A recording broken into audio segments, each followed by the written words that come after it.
ওই ছেলে হলো রমনা থানা স্বেচ্ছাসেবক দলের সভাপতি তালুকদার বেলাল।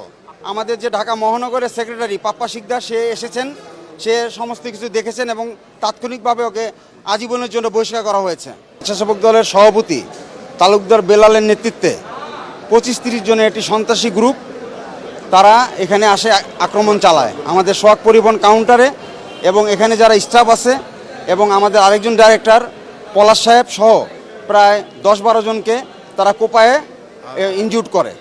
এবং আমাদের কাউন্টারে তখন প্রচুর প্যাসেঞ্জার ছিল।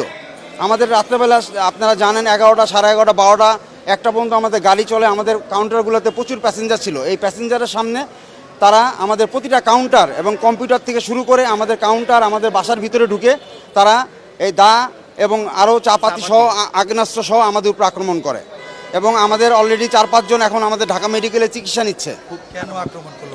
কেন কোনো এটা আমি সঠিক এটা কোনো কারণ আমি আছে বলে দেখি না, কোনো কারণ দেখি না। কি কারণে তারা আসছে, এসে পরিচয় দিয়ে তারা হঠাৎ করে গেট ধাক্কা দিয়ে ঢুকে তারা এলোপাথারি কোপানো শুরু করেছে।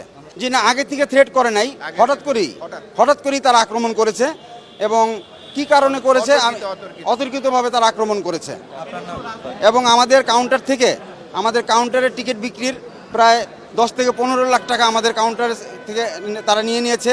এবং আরও আমাদের যারা গার্ড আছে এবং অন্যান্য ড্রাইভারদেরকে যারা পাইছে তাদেরকে কুপিয়ে একবারে নির্মমভাবে তাদেরকে আহত করে। কারণ আমি দূরে ছিলাম, আমি এসে দেখি যে তারা ততক্ষণে চলে গিয়েছে। পরবর্তীতে আমি মিডিয়াকে খবর দিই এবং মিডিয়া সহ পুলিশ, আর্মি সবাইকে জানানো হয়। তারপর আপনারা সেভাবে আসেন এবং আমরা এই ঘটনা বর্তমান এই অবস্থা আমাদের প্রায় জানমালের আমরা নিরাপত্তাহীনতায় আছি। ওই ছেলে হলো রমনা থানা স্বেচ্ছাসেবক দলের সভাপতি তালুকদার বেলাল। জি, আমি স্বেচ্ছাসেবক দলের আমাদের যে ঢাকা মহানগরের সেক্রেটারি পাপ্পা শিকদার সে এসেছেন, সে সমস্ত কিছু দেখেছেন এবং তাৎক্ষণিকভাবে ওকে আজীবনের জন্য বহিষ্কার করা হয়েছে। আমি ফজলে রুবায়েত পাপ্পু, আমি ওয়ান অফ দি ডিরেক্টর সোহাগ পরিবহন। না, আমরা এটা একটু আমাদের দেখতে হবে, কারণ আমাদের সবাই আহত। হ্যাঁ, আমরা এগুলো আমাদের সময় লাগবে, হসপিটালে আছে। আমাদের হয়তো 1-2 ঘন্টা সময় লাগবে বা আমরা বলতে পারবো আমাদের ক্ষতির পরিমাণ। বাসের উপরে কোনো হামলা হয় নাই, কিন্তু আমাদের কাউন্টারগুলোতে। এবং সবচেয়ে দুঃখের কথা হলো কাউন্টারের মধ্যে প্রায় 200-300 আমাদের যাত্রী ছিলেন, ছেলে মেয়ে বাচ্চা, তাদের সামনে এইভাবে কোপাইছে আমাদের লোকজনকে।